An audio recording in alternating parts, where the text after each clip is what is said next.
What's up, everyone? It's Gavin or Tweek. You know what I think about nowadays? They never know if I'm going to be here or not. What's good? It's Marcus or Bro, sometimes it switches and whatever. Anyway. Special guest. It's Charles or Chuck. You got Matt or Haz. I like that. Our guest this week is Marcus. Talks too in the building. What's up, everyone? How's it going?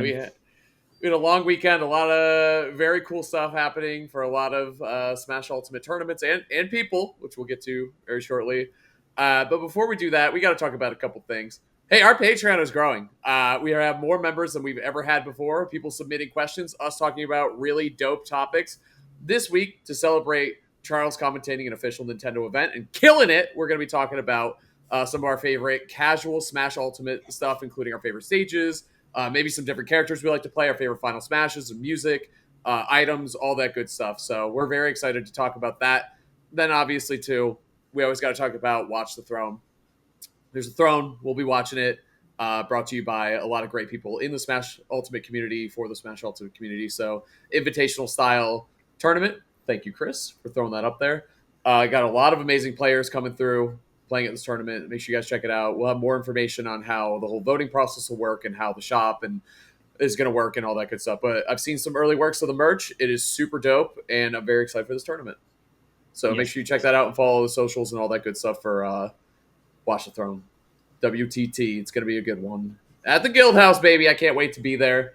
It's been a minute since we've all been here. I feel like I haven't been here in a while. I think it's been 2 weeks, right? Yeah, because I missed Shine, which I missed the episode after Shine. And then, I guess this was one. See, I know, dude. Been busy. I think we've all been busy, it's good though. So we could do a little around the horn if we want. I think it's a good way to start this one. How's it going? Big Gav, how's it going? You didn't see that one coming, did you, Marcus? I knew it. Giga mixed. Yeah. I predicted it. No, you didn't. Yes, I did. I did. You read you, dude. Even outside of the game, he's killing me. I'm doing pretty good. We got home Monday afternoon. I think it's really nice. Like, the jet lag is tough going there, but when you go back, your reward is you gain like 6 hours. So that's very nice. It felt like I was able to get my responsibilities at home going a lot smoother and quicker as soon as I got home, because it's a little easier to get back to normal than you'd expect, I think. Yeah, I'm doing pretty good. Long week, lots of new experiences, fun time. But I'm home now, and yeah, I'm doing pretty good.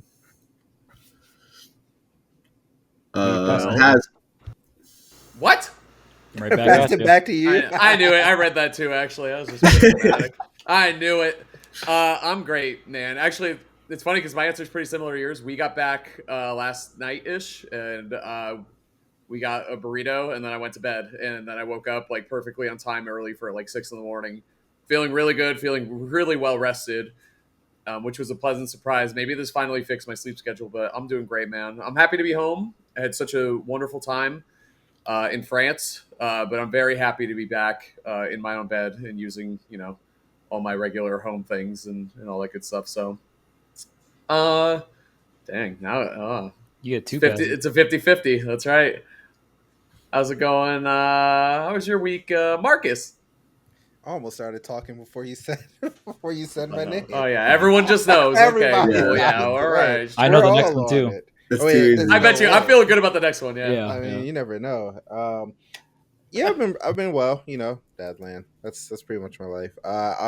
We went to Virginia recently to visit some of my wife's family. So we were there over the weekend during Labor Day because extra day off of work for her. So we were chilling. They met the kiddo for the first time. Otherwise, ain't really been doing too much. Went in locals. Life goes on. W. I'll flex real quick. All right. This guy's a fucking champion, bro. Truly. And then we got good old Chuck. What up? You should have sent it back to Haz so he could send it I back. considered it, but the thing is, The I thing think I would is, have read I that. know though. that would have gotten read. Yeah, that would have gotten Yeah. read. So I was Yeah. like, I Good Yeah. I thought you stuff. were gonna toss to Chris. Honestly, producer Chris. That's what I was So- waiting. I was next that would have been level. good. That would have been a good mix. That would have been a good mix. But for me, it was a very fun weekend. I was very nervous going into the weekend. This is my first time commentating for Nintendo, which is obviously a huge, huge deal. They're the developers of like a lot of my favorite games. So just working for a Nintendo event was insane. I got to do some weatherman stuff. Oh my as Chris explained Damn! here. Look at I this. did some. I picked a lot of Sephiroth You're clips. killing it. Yeah, I did. I picked a lot of Sephiroth clips because like and the player Gerudo King was actually edge guarding with Sephiroth, so I was like, all right, these are the clips. I think I picked 2 Sephiroth clips, so it was really fun.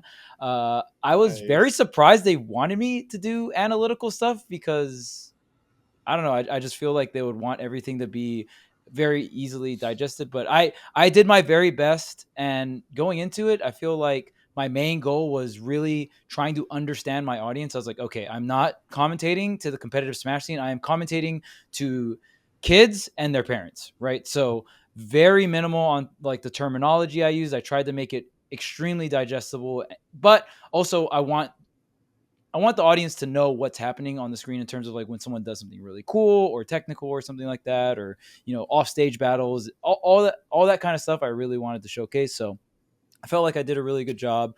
EE and Kells made it extremely easy and comfortable. So I'm going to go into more details about the actual event and more into like commentating and all that other stuff later on in the episode. That's just a general TLDR. One thing to note is PAX West was actually a separate event. It was still right next to PAX West, but it was interesting how they kind of had like you only could get in for one day and it was through random raffles and stuff. So it was a pretty hard event to get into.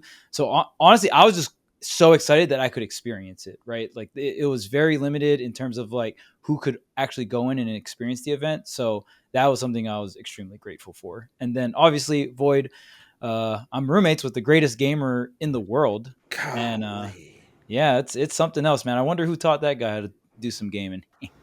I used to coach that kid, so that was really cool. Obviously, used to. yeah, used to. Obviously, now he's coaching the rest of the world on how to be a fantastic gamer, and I think Void is actually a really good teacher, very similar to Tweek. So I'm glad the 2 people I coached in Smash also teach the game or teach very well too, in my opinion. So what's up? You also coached Leffen, and he won Evo recently. So true. I also Charles, coached your resume speaks for itself. Really. God dang, I got the coaching resume, and I know like Tweek has like thousands of hours on Metafy, and then Void loves doing educational content as well. So I think that was really cool. Obviously, shout out to Ludwig and the team off brand for previously known as Beyond the Summit, bringing this content to us. So that was really cool. I believe they were in the same studio that they used for summits, for like Ultimate Smash Summits and Melee Smash Summits. So that's really nostalgic. That's really cool. I'm glad to see that team thriving as well as Ludwig. And man, it's so interesting. We're gonna try to bring Void on as a guest next week. Hopefully he's not busy. Spoiler, dude. What the heck?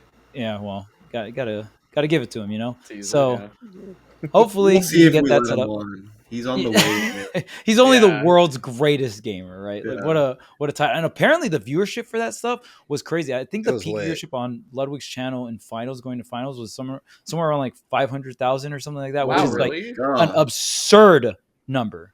It's so much Wild. pressure just playing I Pong in front said, of 500,000 Void. people. It's your time, bro. You did it. It's time to blow up. Once Void got into the final round, because it was he was telling me that all the strongest, like his strongest games were in the final round. He was like, I just got to get to the end. That was the hard part.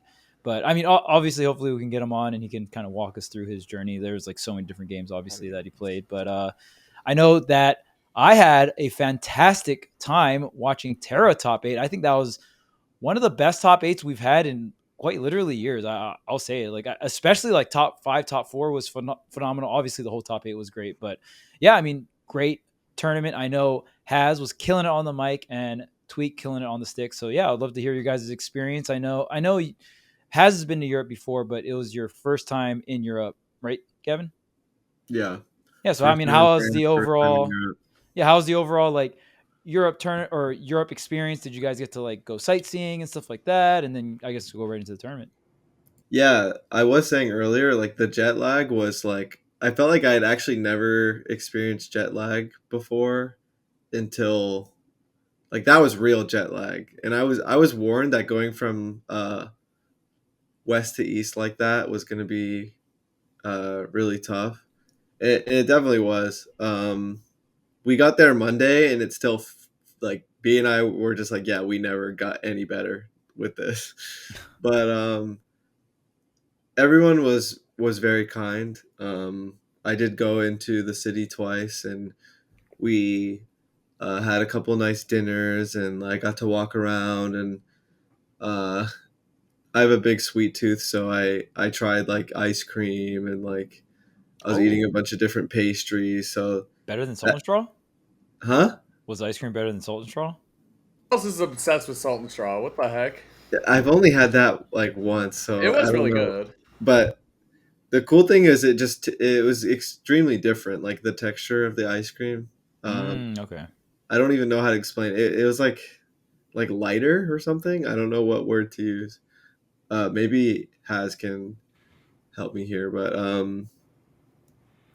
yeah, like, and then for the tournament itself, uh like the support was like almost overwhelming. Like the second I got in the door, like it's very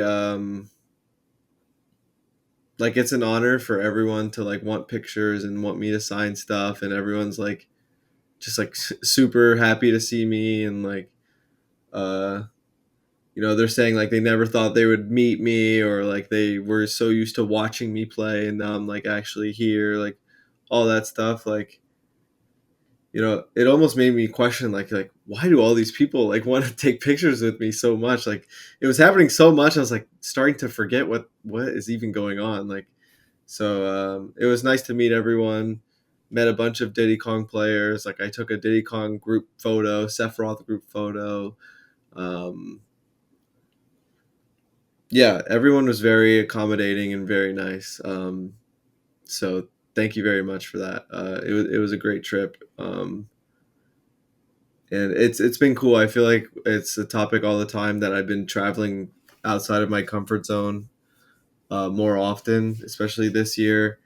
Uh, I went to Mexico City. I went to Hawaii, and it's all been great. And the communities, like the Smash communities I've met there, have been especially great as well.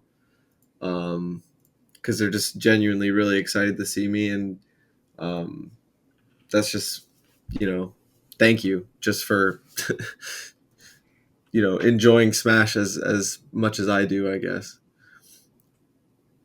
Yeah, it was incredible because it's something we've talked about on the podcast so many times is how passionate the EU scene is. It's like genuinely like exclusive to them or something.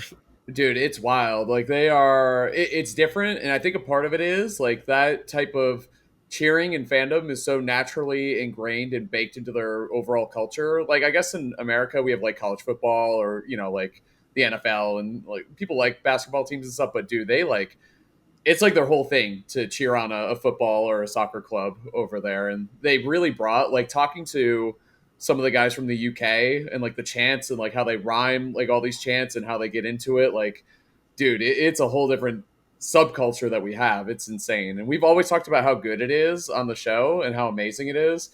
Hearing it first person was wild, and seeing people interact with Gavin, he was the second most popular person in the venue, second only to Gluto. And it was, I have a picture, and I'll put it up. Maybe we can put it with the Patreon stuff. I have a picture of Gavin's round one, so probably round two of his round one pool because I assume he got a bye, maybe. But it was his round one opponent, and there's a group of 50 to 60 people just around him watching. And dude, they're real fans because they were literally cheering for Banana down tilt up smash, and they were like, "Let's go, Tweek, let's go!" It was like, what the fuck? We're cheering for that? What the hell? Even I don't cheer for that. Are you kidding me? Like, come Yeah. on, man. What the hell? They were getting all hyped up though, man. Everything. Even in Grands when it was Gluto, they like the whole crowd was cheering for Gluto, but then there was like a small set of the crowd that was cheering for you as well, which I thought was insane. I never thought I'd hear in Paris, just outside of Paris, people rooting for someone against Gluto. So they were I huge think fans of you and in the podcast. Go ahead. I think something that made the entire event feel so different for me was the fact that like I knew I was getting into something different going into it. Like I knew that um, a lot of them were big supporters of me and wanted to see me do well, and I haven't been doing as well as I would like to lately. And I genuinely prepared for as many projected matchups as I could.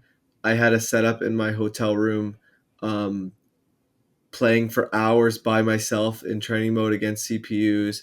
I was watching every single opponent that I could think of that I might have to play against. I was taking notes. I was talking to uh, other players that like play my characters. I was considering everything, and this is something I don't normally do. Like I was even watching some of my previous losses, and a lot of that was because I really didn't want to disappoint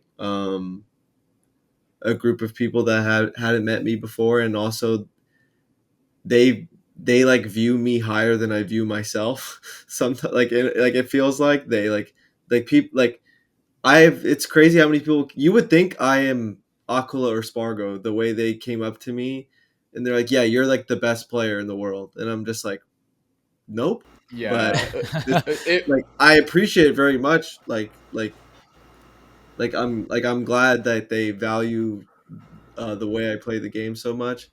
And like it even went into like when the actual tournament started and when I'm playing, like I was genuinely playing my heart out from the first stock to the last stock. I was like playing, my first couple matches and just like relentlessly like 20% three stocking people because I was fighting super hard. um, and sometimes when you play for as long as I do, like you don't prep as much or you might autopilot some of the, but I was really trying to prove to myself and to all the people that think of me so highly that I was a contender to win the event, and I really didn't want to lose early either. And I really wanted to like get into top 8 winners and like really get the ball rolling for myself. So I guess like thank you. I feel like it brought something out of it. It felt like I was like in some of my earlier years again, where it felt like I was playing every match like it was my last. But and as scary as that can be, I feel like it did like put a lot of pressure on myself without realizing it. I feel like it also was really interesting and fun. Um, I was playing like I was like 18 years old again or something. You know what I mean? Like not a bunch of experience and like treating every tournament like it's my last and like playing my round one matches like it's grand finals or something. Yeah, and I mean, regarding your play too, I mean, you hit that first. Like, I have a couple videos too that I could send, but I was recording just because the crowd was so insane. I don't usually record like live on my phone. Like, why would I do that? There's VODs and all this other stuff. But the way the crowd was, like you versus Light, like especially when top 8 started, crowd was always going crazy. But when top 8 started and you hit that clip on Light to end game one, I have that on video. It's really sick. And then the Spargo game ender too. I didn't get that. I was on commentary, so I couldn't record that with my phone. Obviously, I guess I could have. My bad. I dropped the ball there. But that was insane too. I'd love to get a live crowd reaction to that. All that stuff was just, it was wild. Like it was nothing like it. And so many people like, and I know Charles and Marcus. I know you guys get this too, where people come up to you like, "Hey, I love the podcast," and whatever. It was like nonstop, man. Like every couple minutes, people would come up to me and say that. And the cool thing about the time difference in France, like we release our episodes, it's 11 o'clock here, yeah. So it's 5 p.m. there. So when everyone's like getting out of work or getting out of school, the podcast comes out. Like more than like 3 or 4 people told me that they were like, it comes out at the Yeah. perfect time. I was like, not planned at all, but that's really cool. That I met worked out people for you with guys. merch as well. Yep. Yeah. It was insane. I was lost looking for the venue the first day, and then I saw someone wearing a Tweek Talks hoodie. I was like, all right, I found my place. All right, we're good. Yeah. We're good. It's like a Thank block you. away. It Thank was you. so sick, man. So thanks to everyone who came up and said they liked the podcast and talked to us about it, because it's like we know, like we see how many views we get and like all that stuff, and that's great. But meeting the people is so different. Like meeting them and talking to them, and like you don't realize it to me, and I'm sure it must have been even crazier for you, Gavin. But I realized how much of an impact the show had on a global, like at a global level, man. Like so many, Yeah. like British accents, French accents. Everyone came up to me like, I love the podcast. It was so Wild. crazy It to was me. wild. And I think it's what I was trying to explain was saying like I start to like question what's even going on. Like it's like it's like I guess I didn't have as much of an idea. Like it was just crazy. I was starting to question like, Yeah. do these people think I'm someone else? Like it was like I don't It was know. surreal. It was surreal. Yeah, Yeah. surreal. I can't even find words for this. So just thank you for everything. That's what I said when the tournament ended. I just tweeted out, I'm like, I don't even know what to say. Like, I don't even know what to say. Like this, it was it Yeah. truly, like Coney saying the French dimension and it's sticking. It really was like a different dimension. Like it's Yeah. really a great way to put it. Obviously, it's the context is a little different, but still, I think that really works. It was a special tournament, man. It really was, and I said this to the TOs and the staff there. It's not a trip ball. I mean, my wife was there, who she showed up, and I think she's only gone to like a tournament or two before, but she stayed for like most of the top 8, and she was like, I can't believe this. Like it was truly unreal how cool it was, and it's not a trip or a tournament I'll forget for the rest of my life. So yeah, thanks everyone who made it happen. My only regret is that Charles and Marcus couldn't be there with us. So Yeah, I want to go to France. well, You you got to start casting. Yeah, Ah, it would've been cool. true. They would have. I'm sure they would have loved to see you two there as well. Tweek talks live in France. That would be cool. Tweek I would be parlay. happy for that. Huh? I gotta get my Duolingo going or whatever it's called. Yeah, you do. You got to handle the jet lag better this time, Jim. Start We learning did eat new escargot language. though. I don't know if those videos ever surfaced, but you and I did eat escargot Oh together, which was wild. That was the first night too. I was jet lagged that night. I was like, whatever, just give me the slug. I'll eat it. I don't care. yeah. Just give it to me already. Come on. Yeah, we had a great time though. It was. I went to Arc de Triomphe, Eiffel Tower, Notre Dame. Like I was around everywhere. I was going, but I've traveled so many times before. I was ready to go. I was sightseeing, yeah. And during the tournament, my wife just went off and did her own thing too. So we both had an amazing time. So, except she showed up obviously for top 8, which was great. So, killing it. It was amazing. It was one of my favorite tournaments ever. And like the top, it didn't hit me until after Shine because I was so focused on Shine. And then I saw like it was perfect timing because I saw Shine ended and then I didn't do the episode because I was so busy with work. And then I saw the seeding for Tera came out. I was like, what is this tournament? Like, are you serious? Bro. Like, this is ridiculous. This is one of the, even like before it happened, I was like, this has potential to be one of the best tournaments ever. It really did. Yeah. And then it fully delivered. Like it was pretty perfect. Yeah, I knew Obviously, a couple yeah. people were going, but I didn't actually know how many good players were going. And it was, I don't know, it was super sick to see. Gavin, you did great. Despite you. what how you may feel. And I saw the tweet and stuff, but Yeah. it's all good. I did not want to be honest, I did not want to do this today. I was planning on like finding a way to avoid doing the podcast today. But like I don't know. Like I actually I did watch the grand finals and everything, and I had a hard time wanting to be on. Like I have a hard time wanting to be on camera after a tough loss, especially if I like, react poorly and like, people can see my frustration and like just, being immature or raging on stream, like, it's something I've been battling and working on for so many years, and it just makes it look like I've made zero progress, and it just genuinely looks like that. It's pretty embarrassing, but like I feel like it would be beneficial for myself to just do it. Like just are we good? Yeah, we're good. Yes. Yeah. Sorry. Yeah. You're good. Oh, sorry. Because this show can be very therapeutic for me, you know what I mean? So I don't think it's a good idea to run away from it. And I don't really get to talk about, I don't get to talk about much outside of being on this show, to be honest. So Yeah.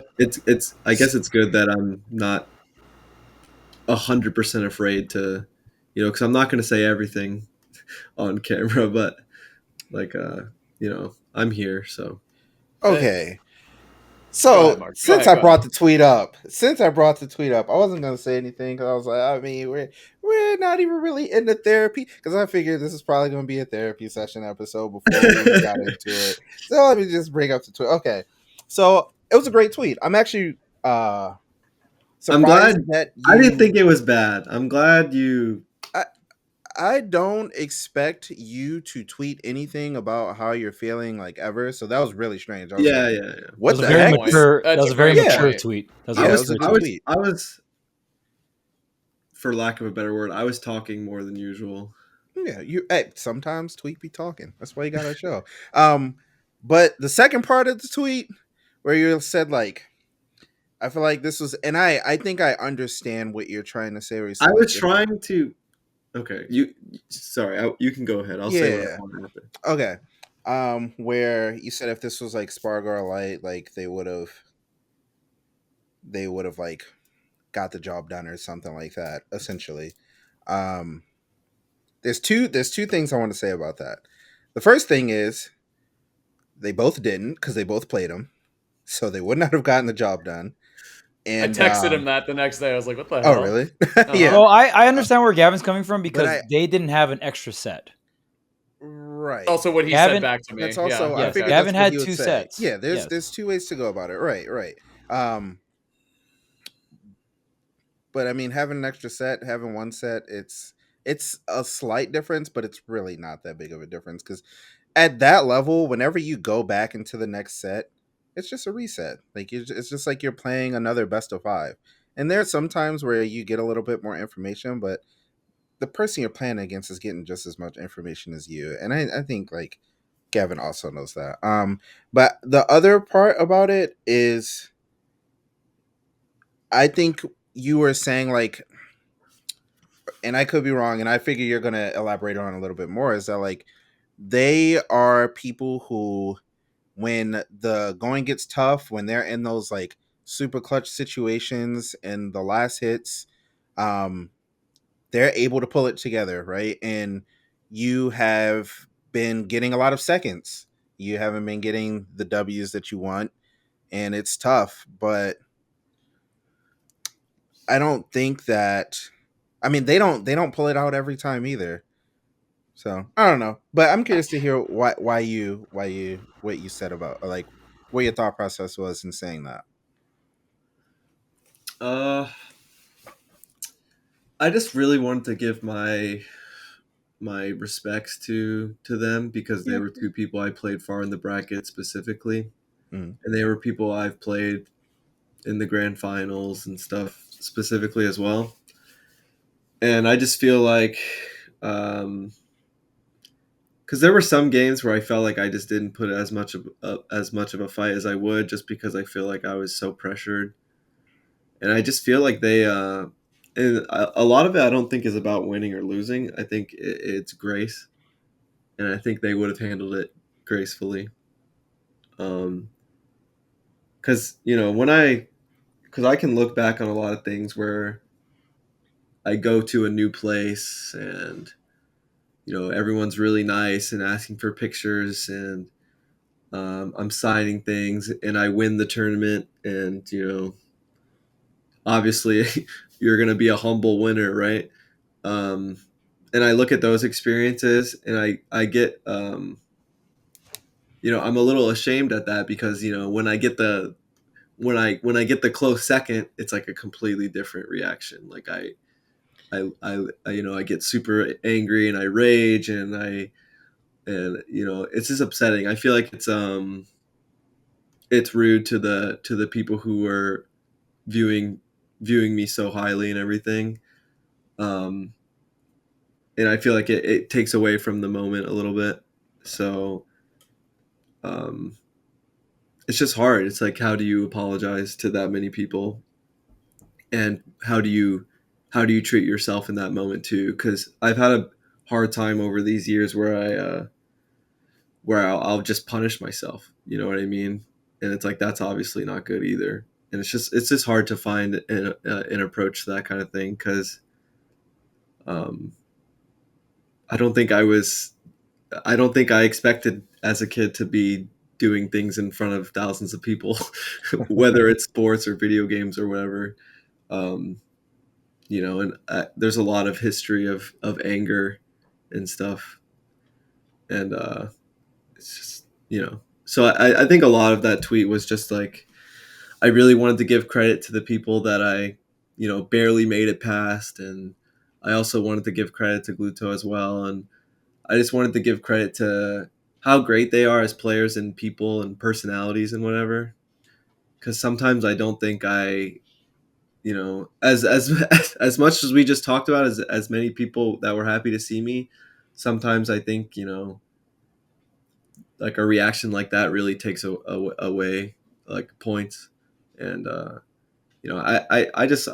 love those guys, so I just wanted to give them credit, and I thought they maybe would have handled the situations, like regardless of the outcomes or how the games went. I just think maybe they would have handled it better, and that's just what I wanted to mention.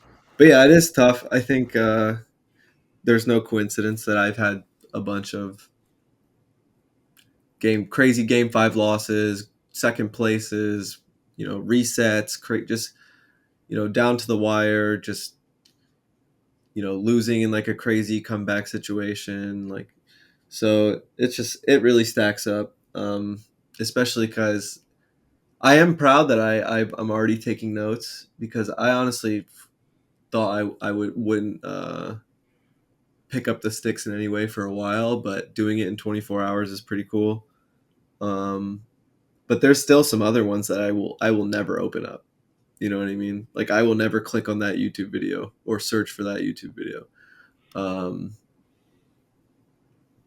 And it's probably more beneficial to be watching the recent ones, but but still, like it's tough. Yeah, I'm probably rambling a bit, but I think you go. No, I mean it's I think this is something that you've been wanting to improve on for a long time, and just hearing your thought process about it and hearing your just general thought of your progression throughout the years, right? Obviously, you've been competing for a really long time, so it's good. And the fact that you're opening up, the fact that you're here doing this podcast today, right? Like you just got off the plane. You're probably extremely tired flying all the way from Europe, and then even emotionally it can be really exhausting, all this stuff stacking on top, right? So the fact that you're even here, dude, is amazing. The fact that you're even talking about all those feelings is amazing. So I know I'm just trying to say you should definitely give yourself more credit in terms of your progression. So as your friend, I mean, I'm sure all of us want to let you know that you're progressing in a very fast rate, because I've definitely, we've all seen the lows. So it'll go back up and it'll come back down, but as long as because you'll always all right. Let me be honest. Let me be honest though. Okay. Oh boy. This was a low. Yeah. I'm sure. It was a tough one. I mean, that was a tough loss, and honestly, you, from a spectator's point of view, you were fine. Like on stage, in the camera, like, but I know 30 seconds later. Yeah. Oh yeah. I know the moment that all that was gone. Oh yeah, it was brutal. And then I'm sure, like when you got like back, I didn't even make it back. I didn't make it back to the hotel room, is what I'll say. Yeah. But like, bro, I don't know. I just think people are like very passionate about certain things. This is clearly something that you are extremely passionate about. And I also think that everyone has a vice, man, like something that they're working through, and people cope with it differently. Like, sure, let's say you get angry. Maybe some other top player just gets blackout drunk, and like, is that any better than like people do it, right? Like, let's be real. Like, you know, it's true. There's different coping mechanisms. Yeah, there's different coping mechanisms, and we're not gonna say like any of this is good, right? Like, you need to find a way to be healthy, and you're working on that. But like, I don't feel like you need to shame yourself for like trying to be a better person. Like, it's gonna suck. It's gonna take you might work on it your entire life. Like, you might be 90 years old and like have something that you really enjoy doing, and then you make a mistake and you're like, God, damn, like, bro, what the, how? Like, I just, and If then I you got that just, much energy at 90, then I was gonna sure. say, hey, yeah, playing if Smash I can, 9 with I'm Gluto, man. yeah, man, I can't fucking believe it. And you're just It's like, or like, I don't know, whatever. Like people have things that they're working on. Like it just happens that one, you're in the spotlight, and two, yours is a little more visual than other people's. So it makes it seem to others like, oh yeah, I see this, and this dude's a rager. Like this dude's so angry. Oh, this dude doesn't handle the situations well. But trust, there are stories of people who they make it back to that hotel room. Walls are broken, like doors are broken, Yeah. controllers are broken. It's not. It's yeah, yours is just a little more visible, and it's fine. Like you saying that, oh man, I don't think I've made any progression. I've known you for a long time. You've made at least like 200,000 times progression from what you used to be, because goodness gracious, yeah. yeah, I couldn't even, I had to wait a week to talk to you. Like, all right, man, let me just, Yeah.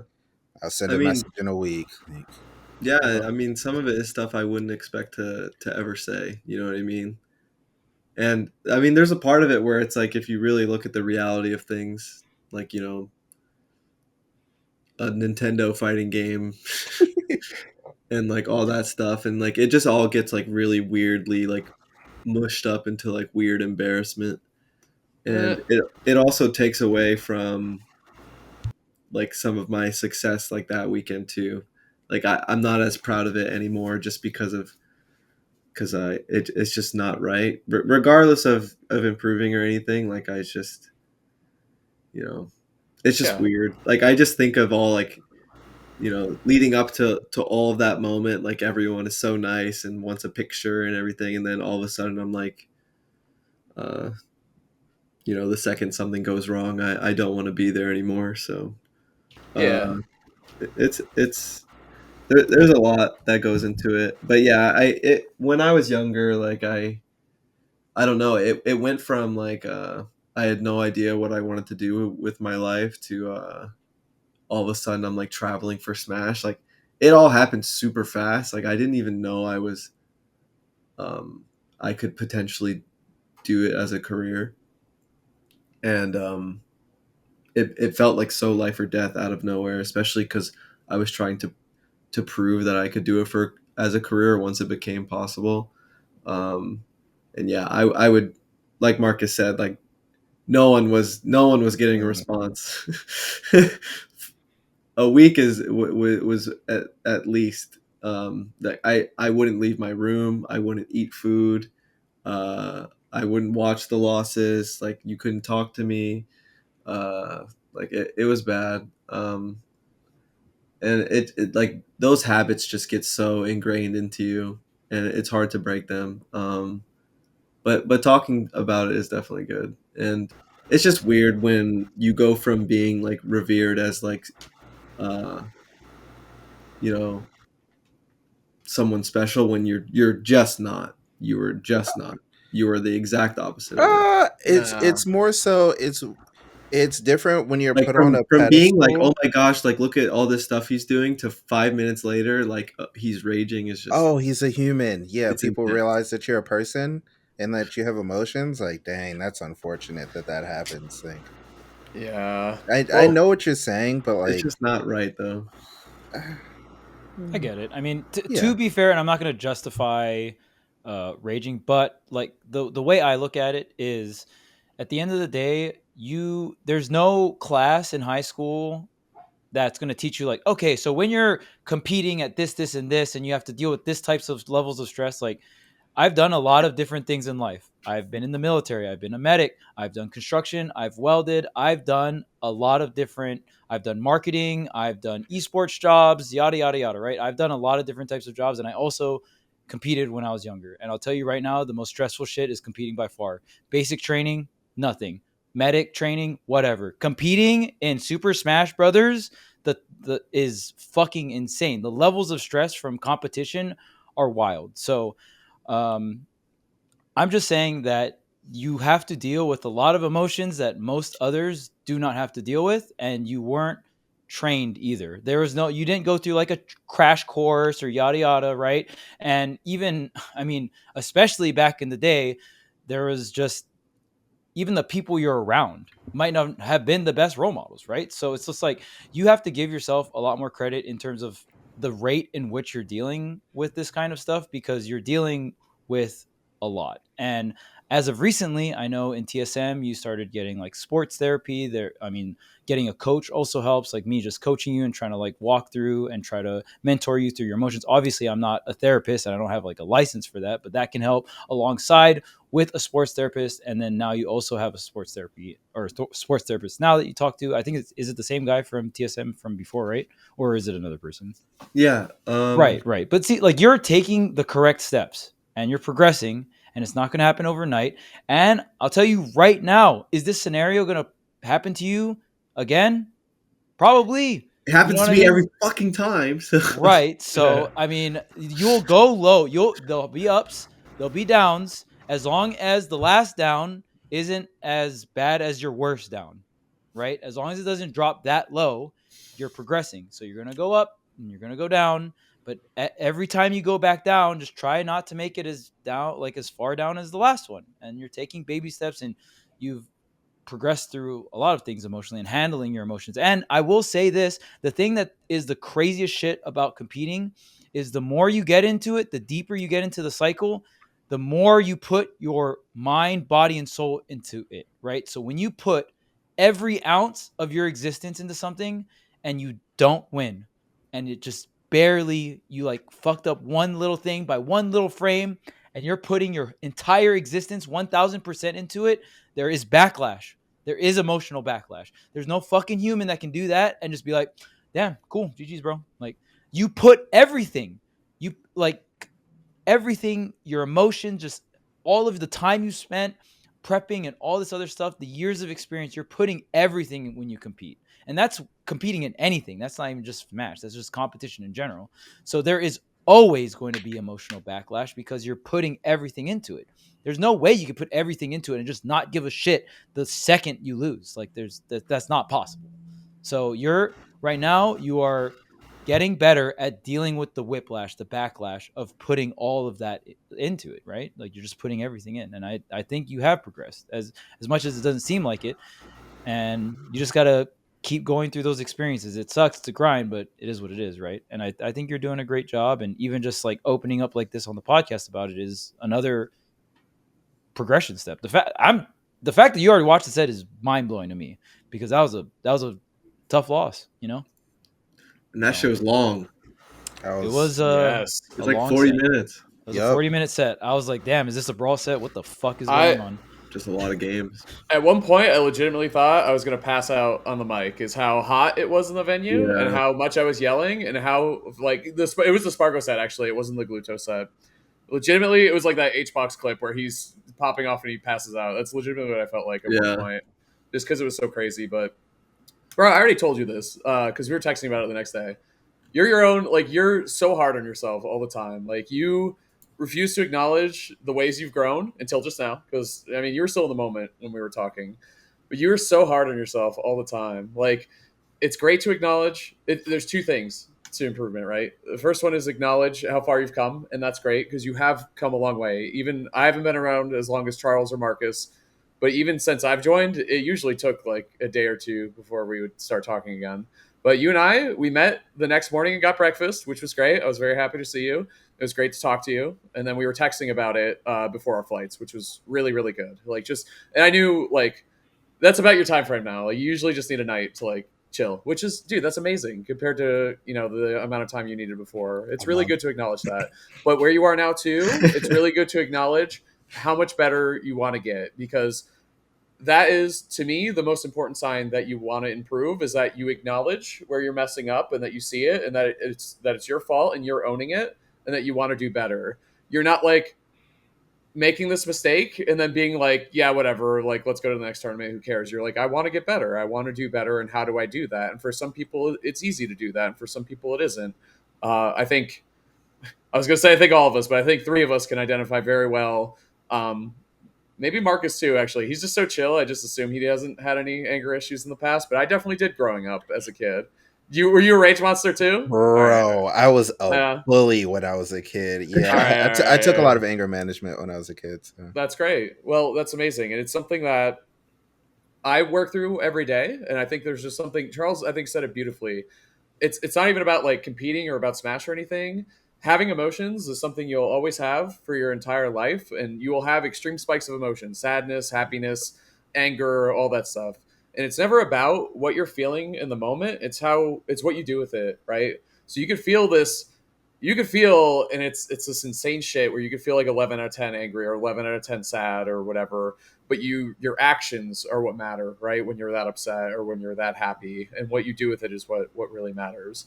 And again, I think my favorite thing about Smash, and I think I've said it on this podcast many times, is how it's a vehicle in which people use to grow and improve themselves. And I think you're such a great example of that. And I think you're great at that because you've made great progress, but you're not satisfied with where you are because you know there's still room for improvement, which I totally agree.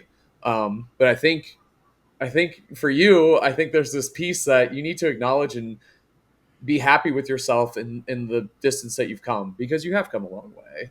But it's also good to not be complacent and be like, all right, I'm good. Like, this is close enough. Like, it's all good. No worries. Like, that's good.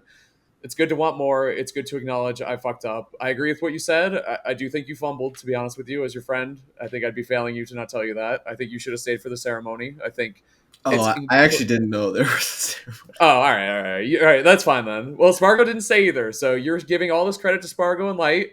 Guess what? You outclutched both of them in the sets that you played. You're like, oh, they would have clutched. You clutched them, dude. What the fuck are you talking about? Give yourself more credit. Like, you outclutched them that tournament. You were more clutch than them that tournament. Fact. You lost a coin flip to Gluto at the end. Okay. You outclutched them. Spargo with like one of the best Diddy clips that's ever been hit in Ultimate history, by the way. Light game one. Are They you should kidding watch me? my combo videos if they think that was Oh my good. god. Oh I'm my talking in tournament. Oh, there gosh! he is. Here All we right. go. All right, Here okay. we go. Wait. I just have this weird like I think it's almost a lifestyle. Where I'm actually like I view things like in a very karmic way. Like it's like almost obsessive where like I view every action I do as like this will end up being good for you or bad for you. And my reactions to losing I view as like this will affect your next 5 tournaments. You know what I mean? Like you are going to have to really make up for this poor reaction. You know what I mean? I believe that shit 1,000%. Because I know you, and this is what everyone does that has like big emotions like that. You carry that stuff with you, man. It Yeah. absolutely 1,000%. Um I believe in that. and it goes back to me like like like your mistakes has just soiled like you've just soiled like all of the good moments that trip as well. You know what I mean? And that's your fault kind of thing. And so I really try to, when I'm working, whether I'm practicing or whatever, I really, really try to make up for that with like I deliberately meditate and I practice and I try to make up for it in game and out of game. And that's what like something that really upsets me is I just have that I'm very ritualistic and like uh, like I view things in a very karmic way, and I'm very superstitious is the word I was looking for. Like Are you really? I didn't know Oh, that. he is. yeah, Yeah. like I'm the Really? whole like Yeah. I try to poker face it, but like physical movements and like where The I'm sitting, who I talk routines. to, how Yup. I talk. Um, Marcus actually has a good grasp of it. If he sees me doing something, he usually has a good grasp on like how I'm doing mentally. Like when it comes to like in game, like how I'm feeling about the event.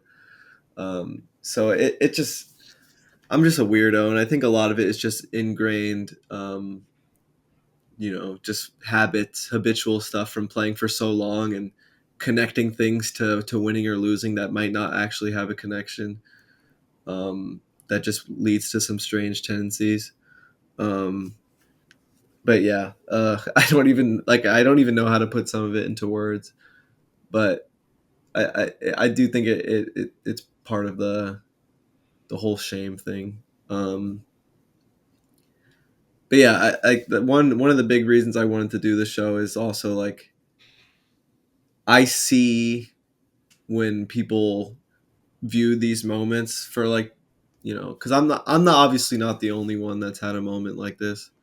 I see when people on social media or the internet or whatever see it as like a moment to like let the world know like this is shitty, or like this person sucks, like, or like whether they're doing it just to attack them or whether they're doing it to genuinely say like this is not good.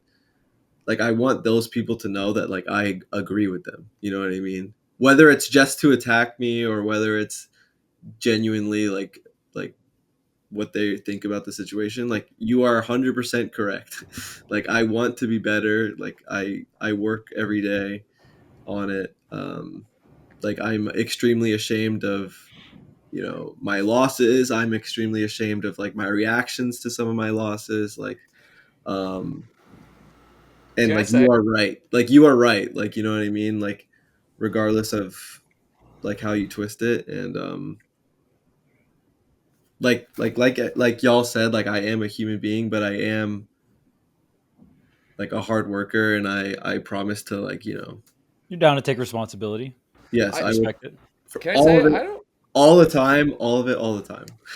I don't think you should feel shame in your losses. I know you can't like control how Well, you that feel was like about kind of a anything, side note, but but like how you act after, what you do after, totally. Like you said, you're owning that, and that's a part of it, and all that stuff, yeah. which is great. But that's all you really have control over. Competing, the other guy wants it really, really. You think Gluto wanted to win that tournament pretty bad? Like after the rankings came out, he wasn't top 10. It was in Paris. Like you Which think is like that might be insane. the most motivated someone might have ever been to win a Smash tournament. You guys were like an unstoppable object, or an immovable object, unstoppable force, whatever, right? Like that's what it felt like there. So I think like in this case, yeah. Again, the only thing you really have control over is you can't control how you feel about something, but you can control what you do with those feelings. Is always the case. It's always the case And you know what's every time. interesting? Like a lot of what I wanted to say today stemmed from watching grand finals. Like like the cogs like started turning like after watching it, and I was like, okay, like I'll do it. Like I did not want to do it. I was just hoping somehow the podcast never existed for a week or something, and I just didn't have to show up. But like a lot of the things I wanted to say like started from actually watching it, which is cool because it's something I've never done for a loss as intense as that. If it is, it's like not often, like maybe once or twice. So yeah, I think that's something that I would have never considered. That it wasn't just about Smash itself. You know what I mean? Uh, I think you deserve, because even we have missed episodes. Me, Charles, and Pink do not have a 100% attendance record. You're the only person on the podcast that has a 100% attendance record. Incredible. Like even like just shit happens in life sometimes, but you have been by far the most consistent. And going into it when we first started, I honestly thought it might be a thing that happens, like Same. especially because we want to get episodes out right after a tournament happens, Yeah. and that was obviously a risk that we all considered. But it seems like you putting yourself and owning it and saying, I'm going to put myself in this situation that's going to be a lot of pressure, because even if I underperform, I got to sit here and talk about it on this podcast.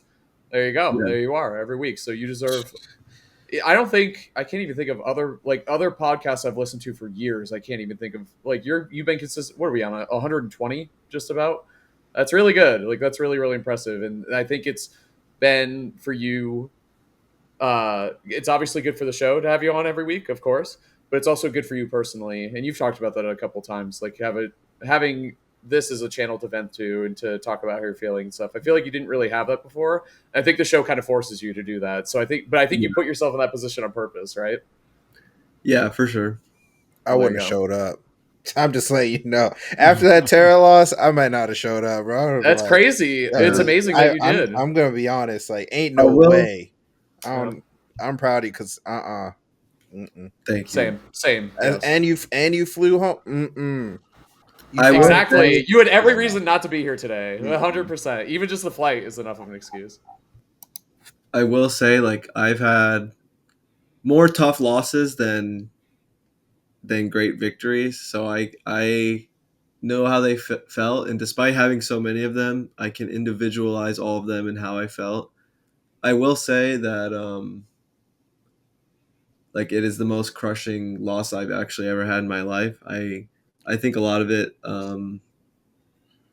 like added up to the moment, like the heat of the venue and all the clutch victories, and then like thinking you got it and then you don't, and like the crowd is so into it and so many people want to see you do well, and um like I was like mad at myself. I was like, damn, you really fell for the moment. Like, you really got tricked.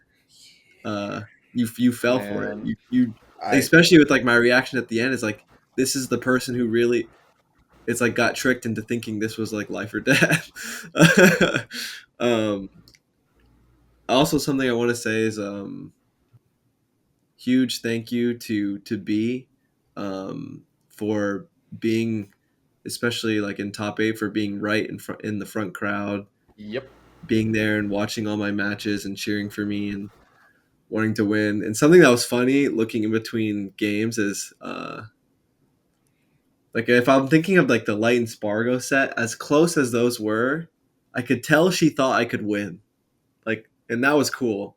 But when I was playing Gluto, she was stressed out. I was, bro. And I was like, First, that was rough. I looked at Yeah. her, and then I looked back at the game, and I was like, damn, am I don't know if I'm gonna win. I'm getting cooked. Yeah, I was It like, was wow. looking Yeah. grim, Luto especially with Manger. And your I past told her few that, sets. and we laughed about it. But the reason why, like, I have extra thanks to her specifically is we've been dating for a long time, and she's been around for like all of the ups and downs with Smash tournaments for me, and it's hard for her too, because she obviously is affected by, the bad losses, right? If she's at the tournament or we live together, like, it really is like it's tough. Sorry, my cat's like meowing. Thought it was uh mine. I was like, Someone else trying to talk in the building. Which cat was So that? Which one was that? it was Tiny, for tiny for sure. sure.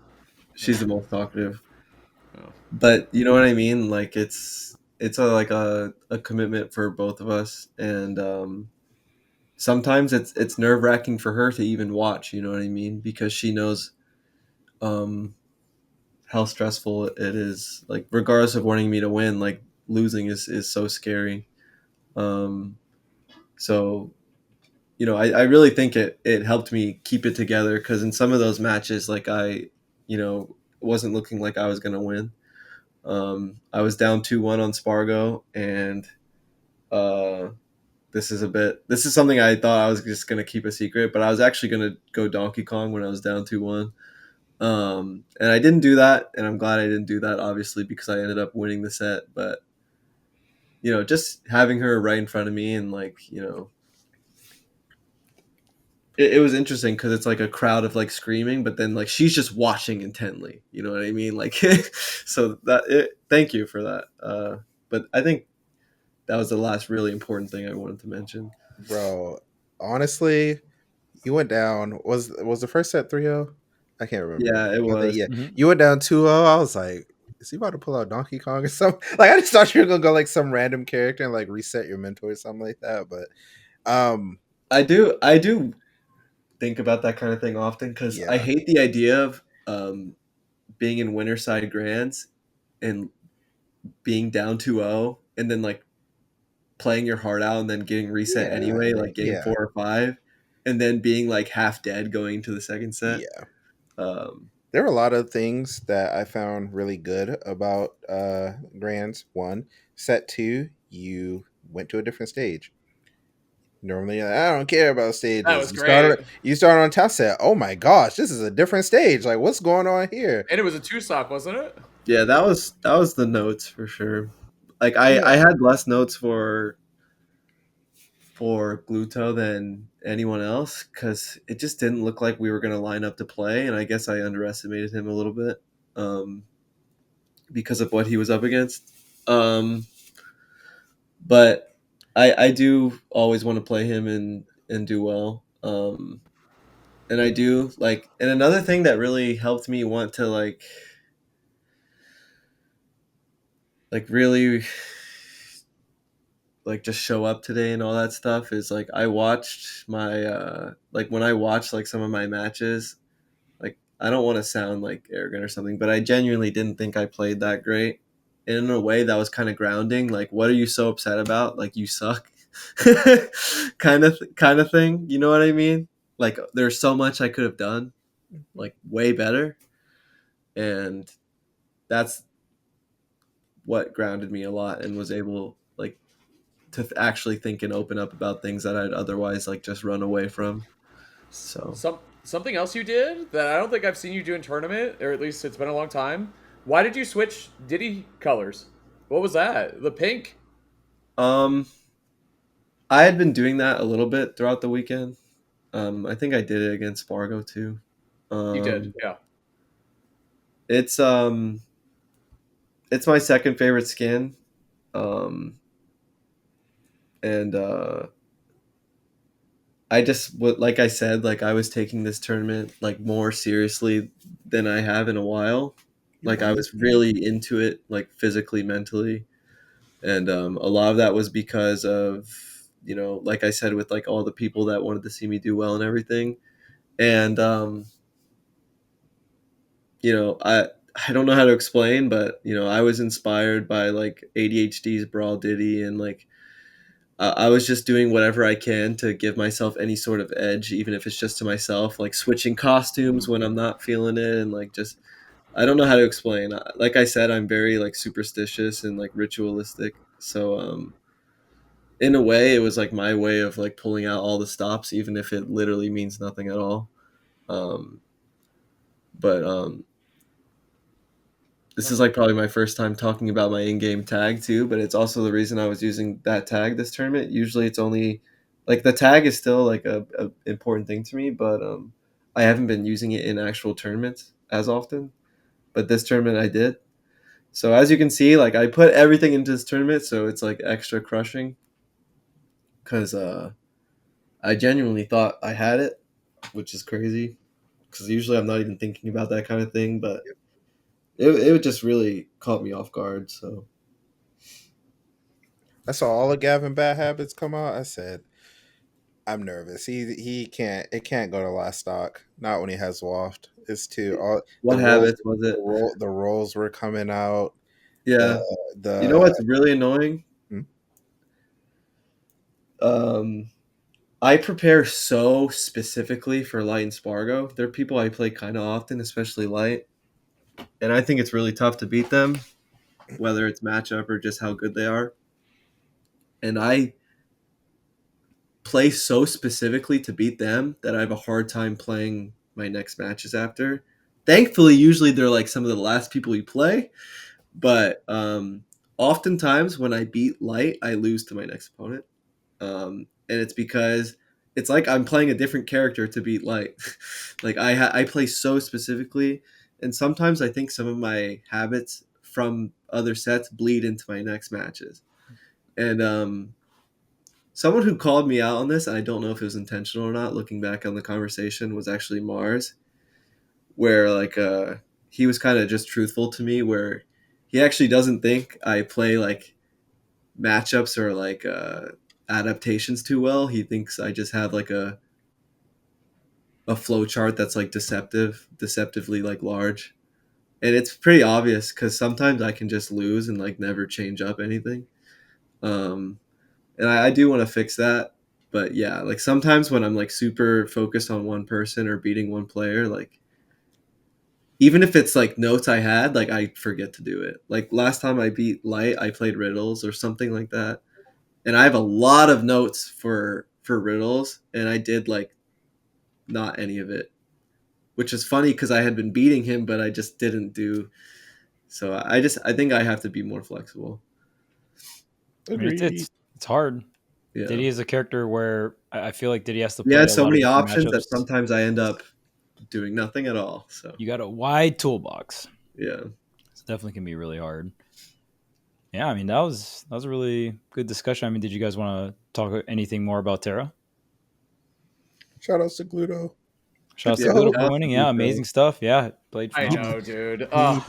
He beat some very good players to win the event. The person I wanted to see him play against the most the past few months is always Spargo, because I always think he can. Spargo. I always think he can. I was telling Haz this the whole week too, and he got 2 sets and he did win, and I think he could have won Delfino Mazza as well.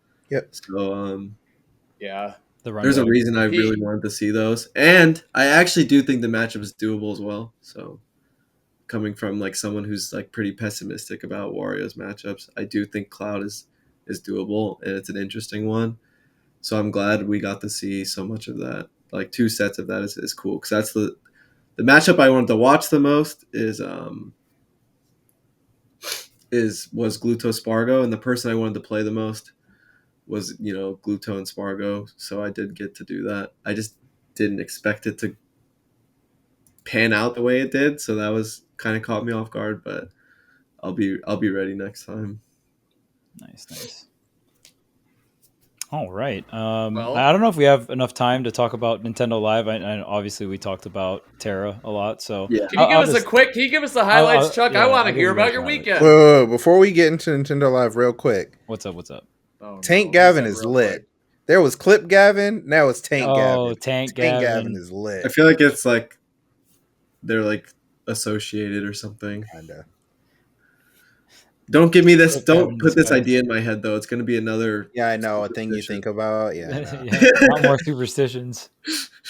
Every time he goes, should I take the tank? Or like I just say, Don't add more to the mental stack, please. Dude, when I started wearing hats more, and I started, I should have never said anything. And then my girlfriend started saying it as a joke, not realizing it was going to affect me for the rest of my life. Yeah, yeah. Like I'm actually better with hats saying now. it. Now I don't like think I have to wear it. I know we spent. Bro, I know we spent a lot of time on some of the negative stuff, but damn, there were some raw moments this tournament. You throwing the jersey on the ground was fucking raw, dude. I don't care. That shit was clean. It feels so silly. Like, to me, it feels silly when I look back on it, which is weird.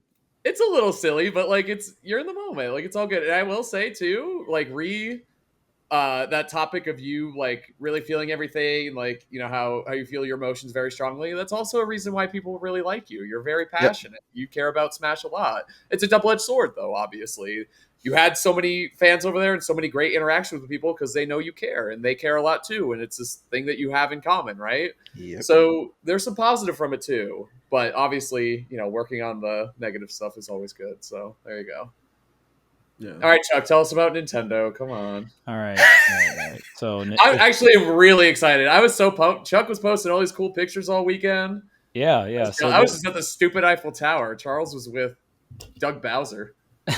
Yeah, I got to meet Doug Bowser, Bill Trennan, like all that stuff. It's really, really cool. Got to see the Nintendo team. I also got to meet JC for the first time. So JC, obviously works with Nintendo and was part of the Smash community before.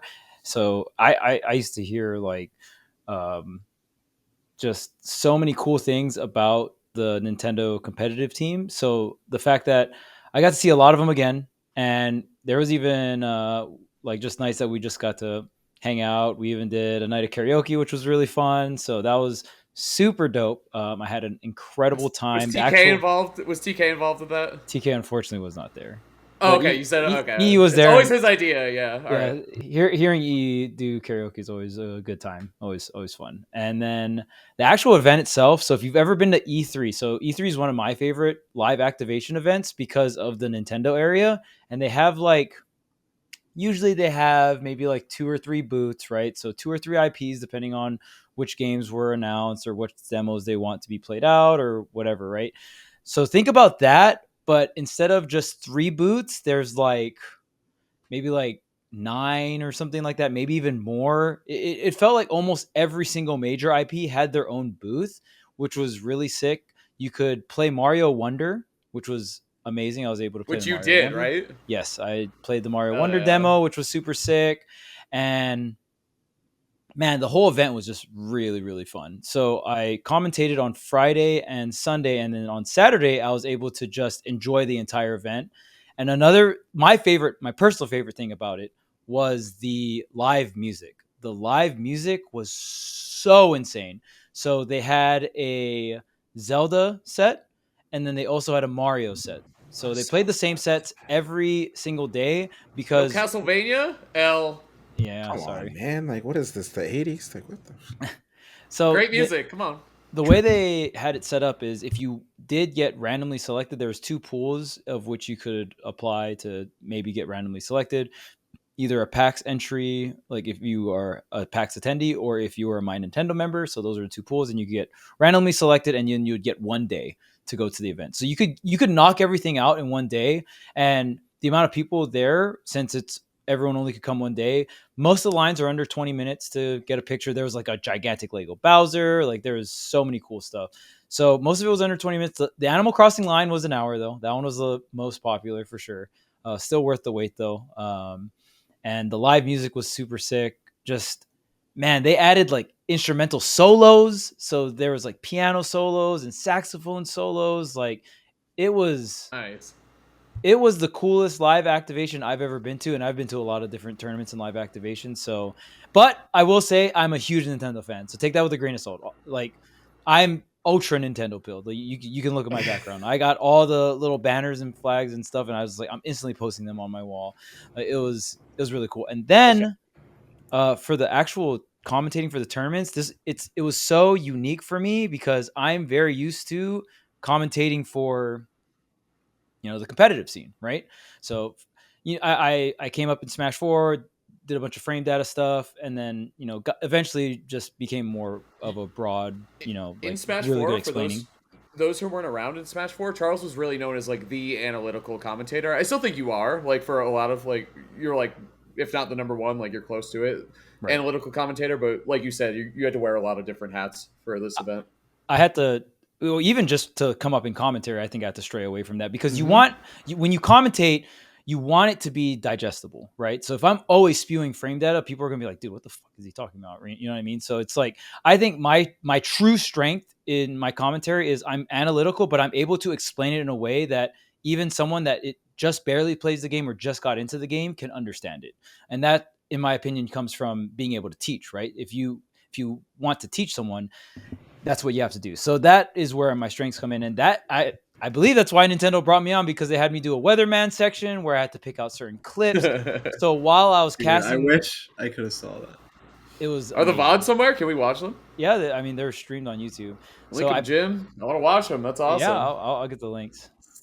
What are tournaments doing this? Sephiroth clips too? Like, I gotta watch. Yes, the edge guarding. Yep. Watch the throne do this. Yep. I'm sorry. Counter. It's a wrap. So I tried not to go too crazy. Every clip I had one preemptive pause that I went over with the producer, and I was like, okay, you're gonna pause right here, and after the pause, I'm gonna draw, and then I'm gonna ask to play it, and then you play it. So that was most of the clips. A lot of them were just like offstage interactions with Sephiroth. There was one, I believe the first clip was a Kirby like doing a 0 to death with the final smash. And even it's crazy because there's a bunch of ground rules too. Like one of the feedbacks was like, don't say 0 to death because you're saying the word death, right? Yep. Like it's the main thing that I had to come into as a commentator was like, all right, I need to really understand that my audience are parents and children, right? Mm-hmm. Like that is my main audience. I am really like the crowd of people, the people that are there live, that's who I'm commentating to, not Twitch chat, like not the viewer. Yeah. Like it's all, we're trying to amplify the live experience. And like, obviously Nintendo explained all this to us. And to me, like getting into that zone was probably the thing that made me the most nervous. But once the matches started going, and I mean, obviously I've commentated with Kels and EE many, many times before. So everything went really smooth. EE did a fantastic job of being like the glue that stuck us together. He was like the main host and really commanded the conversation and really guided me and Kels. And because that was my first time working for Nintendo. So I am like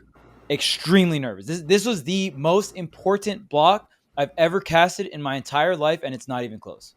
You know what I mean? That's what you told me, yeah. Because I asked you to come to Shine, and you were like, at first you said yes, and then you're like, Haz, I can't. I got better things to do.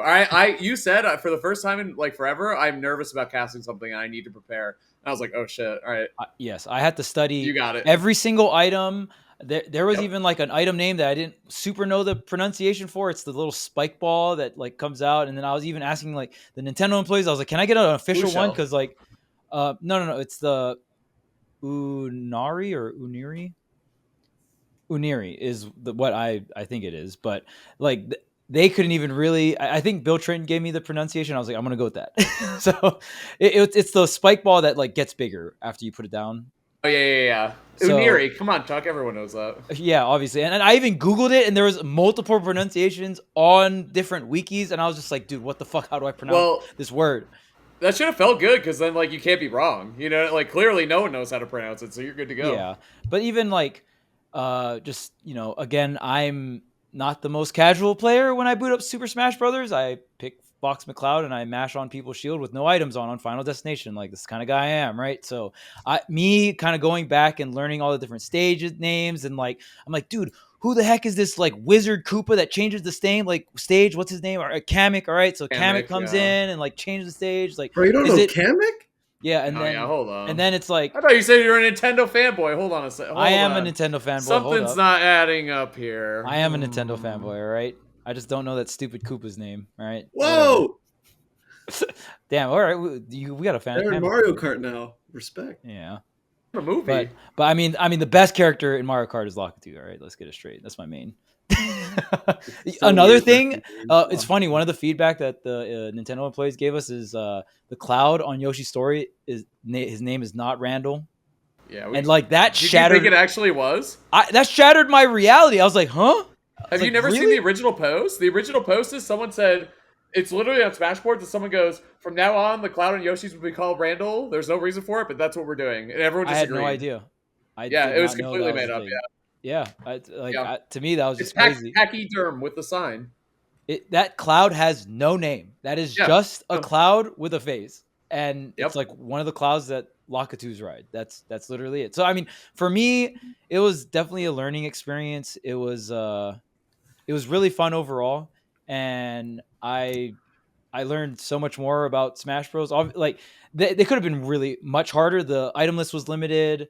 But there was 2 events. So there was a Squad Strike event with a limited stage list, but hazards were on, which was really fun. And then there was another event where it was 10 through 16, the like age group that could compete, and you entered with your amiibo. So that was really cool. That was really fun. Every stage was enabled for that. So we went to some wild stages, and obviously amiibos are extremely powerful. So that was really fun. I was a little worried about that one because I've never commentated an amiibo tournament before. I've done Squad Strike, but so, and obviously the stage lists were larger and stuff like that. There were some spirits on as well. So it definitely got a little wild, but I think we still had a really good time. And my favorite part of the tournament was after the amiibo tournament, all the contestants that were in top 8, they wanted to get pictures with the commentators. And they're like, apparently the Nintendo employees were just like, oh yeah, like a lot of the kids were like, oh my God, like Charles and Kels are going to commentate my match. Like, they were super excited about it, and we got pictures afterwards, and the parents were thanking us. It was really dope. It really took me back, and honestly, commentating the Amiibo tournament, it was so nostalgic because especially towards the end, we were getting like boomer stages like Saffron City, Corneria, right? Like, and then the finals. They are boomer stages. Oh, that's stupid. He said that the first stage. I thought it was Saffron City. That's so funny. And like, actually, yes. I came in and like one of the lines I said, I was like, oh yeah, on Saffron City, like at the center, different Pokemon will come out, and some of them are a little bit mean, some of them are a little nice, some of them will give you gifts, referring to like Chansey, and then all the other ones. Chansey's the only one that's nice. What the heck? Yeah. So it was just really cool. I had a lot of fun, and then the final match. Game 3, last stock, last hit, Amiibo versus Amiibo on Corneria. DDD was stalling like on the bottom, and the laser started charging up. I was like, oh, he's got to get out of there. And even kind of explaining, so with items on, and this is like so reminiscent because I remember, like, I'm pulling from experiences from my childhood, mind you. So like, it's Corneria, Star Fox Melody is playing. I'm like, this is fucking peak. Like, this is not. You didn't say that, did you, Charles? No, I did not. But it was peak. And then even explaining like, on the top, it's a lot more open area. The spaceships can come in, but if you go towards the back, that's like the pit. Everything get chaotic, and really depends on where the items spawn, right? Because the items are like literal objectives that are spawning on the map that are powerful. So the item spawning will really dictate where everyone's gonna go to and stuff like that. So it was, I don't know, man. Like it was a very magical event. Just going through the entire event, they had this Pokemon era that had a timeline of all the different games, that had the games in actual shelves with the original system that they're in. So like I got to see like a Game Boy, like an original Game Boy, the Game Boy Color, the DS, and all the different starters above them with the game cartridges. Like it was so sick. And then even they had like a Kirby mascot. They had like the starters from the most recent gen, Mario, Luigi, Peach, like going around. It really felt like a Disneyland, but for Nintendo, right? Which kind of makes sense. So I wanted to ask you. I saw a couple of people posted pictures of the Smash showcases, like the props that they had. I saw the Bayo. Oh, they were so cool, yeah. The Bayo heels, right, and the Fox gun. The guns. Yep, the Fox helmet, the Fox gun. There was a pit Falcon, bow. right? There was the Falcon. Monado. Yep, there was the Monado. There was the sandbag was there. W. That was the second time I saw those props, because the first time was the E3 when they had Ultimate. So it was cool that they brought those props back out again, even though Ultimate's like, on the older side when it comes to games there. So all the props were there, which were super sick, and all the different displays. DDD Hammer was there. No, that's Kirby's hammer. Sorry. It's not big enough. Oh, it wasn't DDD? Oh, I know. 2 fake fans. Who would have thought? Oh, I can see it now. Yeah, it's a little. DDD has, the hammer's a lot larger. I at first I thought it was DDD's hammer too, but it's Kirby's. But I mean, this whole section was really, really sick, and it was really cool because there was enough stuff for you to you were able to knock out most things in a day. So I think the only line that was pretty long was the pop-up merch shop, which is no surprise. But me and E were able to get into that line early, and we ended up only waiting like an hour. So that was pretty sick. Got a bunch of exclusive merch, and yeah, I mean, overall, just 10 out of 10 event. I pretty much stood in every single line I could stand in, got as much pictures as possible. And it was also really cool because this was the first time traveling with my girlfriend. So we also got to explore like Seattle. I was able to bring her in one of the days as well. So we were able to get all of the pictures and stuff like that. So it was really fun. And then I've been to Seattle multiple times before, but I never really got a chance to go sightseeing. But we got to go on like a boat ride and a ferry ride and try all the different restaurants and stuff. So yeah, I mean, just like an amazing weekend. Hell yeah. Charles, I'm so happy for you. I really am. Because we were texting over the weekend. I was updating you, like, what's up at Tera, and you were telling me about your stuff. And it was great, man. I was very happy. And truly, they couldn't have picked better, Charles. You deserve it, obviously. And you killed it. And you always do that. Like, you're always like, I got to study. I got to get ready for this commentary gig, like all this stuff. You're the right man for the job. And then you have your own personal experiences and close connections with the game and all that stuff. So I'm happy for you. I really am. Yeah, speaking of, can we spoil this? That we're going to be casting something together soon that isn't Smash? Can we spoil that, or is that not cool?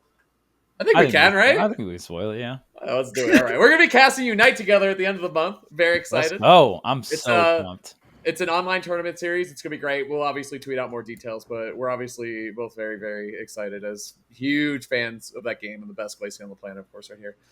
Also, you said girlfriend, Charles? I'm so happy. Come on, man. You didn't tell me that. What the heck? It's official? It's official. All right. That's my guy right there. Well, it's officially the best episode. One more. Yeah, that's it right there. We're not going to get better than this. Round the table. Let's do one more, everyone. Final shout out. We'll start with Marcus. Go. Great episode. Yeah, great episode. Gavin, I'm proud of you for doing it because ain't no way I was doing it if I were in your shoes. It was a great event. Shout outs to the French community for throwing a banger. Congrats to Gluto for a crazy win, performing very well recently. And then Gavin, you're doing well despite what you may think. Winning is hard. Winning everything is very hard. I guess now the second best player in the world can't do it. The best player in the world can't do it. Shouts to Light for being super consistent. All of you just being consistent, putting up the good fight. Ain't no way that I can put up that fight anymore, but shout outs to y'all because that joint is brutal. And see, Chuck did a dodge, and it was this weird thing that it made me not want to pass to him. Chuck. Oh damn, I didn't dodge it. I don't got the moves no more. Amazing weekend overall. I mean, we had incredible Smash tournament at Tera. Shouts to France hosting an amazing tournament, bringing out the best players in the world from all over the world. So definitely love seeing that international clash. The players, put on one hell of a show. It was one of the best top 8s I've seen in a long time. So it was very fun to spectate that. Shouts to Void for being the greatest gamer of all time. And then also the Nintendo team, Nintendo Live was a fantastic event. Also got to check out PAX as well. I didn't have a lot of time to check out too much of PAX, but I was able to do a couple rounds. Got to try out Rivals of Aether 2 for the first time. It was very fun, and Dan was there as well, so that was super fun. That was dope. So shout outs to Rivals of Aether 2. Really looking forward to that game. And yeah, shout outs to the Nintendo team that does the live competitions. Their team is amazing. I had a fantastic time hanging out with them. They really made the event very special and magical for me. And just shouts to Nintendo in general for throwing together the first ever Nintendo Live in North America. They've had it before in Japan. I hope they do more because that was really, really sick. It was really, really fun. All right, Hazzy, you're next. I was going to say, it has to be me next. We got to close with Gavin, obviously. How'd you read me? Well, there's only one option left, Chuck, unfortunately. Shout outs to, we said it before. I think it's really important to call out your friends when you think they're doing something that's not cool, which I think we did pretty well here today. But I also want to say, I think it's also equally important to say that you're proud of people when you are, especially as good friends, especially as men. So I'm proud of all three of you. Proud of Charles. You're killing it, man, in so many different ways. Marcus, I don't even know what to say. Like, you're dad, dude, and you're killing it. You're clearly invested and doing really, really well at home and all that stuff. And Gavin, improvements you made as a human, very, very impressive. So I'm proud of all three of you. You guys are killing it. It was a great weekend for a lot of great people in Smash. Rod and TK commentated at PAX. EE, obviously, also at PAX. Or also at Nintendo. Coney did World Greatest Gamer thing. That was amazing. Void winning it. It felt like a good weekend. Vicky's out casting whatever she does now, like killing it, obviously. Like feels like everyone had a really good weekend. But shouts to them. Shouts to all the EU homies who I met in person, who I've known on the internet forever. Like Nox Umbra, met him for the first time ever. M4E, obviously, Italian player, one of the best Sephiroths out there, of course. And Ramses too. I finally met Ramses, by the way. We've known each other online for I don't even know how many years. And sorry if I missed anyone, but dude, there were just too many people. Shout out to Tera staff for having me. Shout out to Gavin for putting me on the podcast, because I don't think I would have gone to France if it wasn't for that. So certainly wouldn't have been this soon. And shout out to my wife for joining me for the whole adventure. We had a great time traveling together and had a wonderful time. So it was beautiful. It was a great weekend. All right, bring us home, Gavin. See it. Yeah. Thank you to everyone for the opportunity to compete in France. I was telling B, I never thought I would be going to some of the places I did for any reason.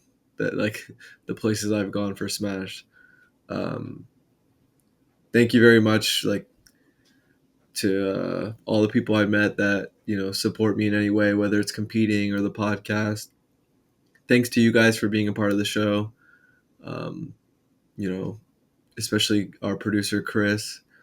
And just thank you for all the opportunities I've been given. And thank you for the support. Thanks for watching.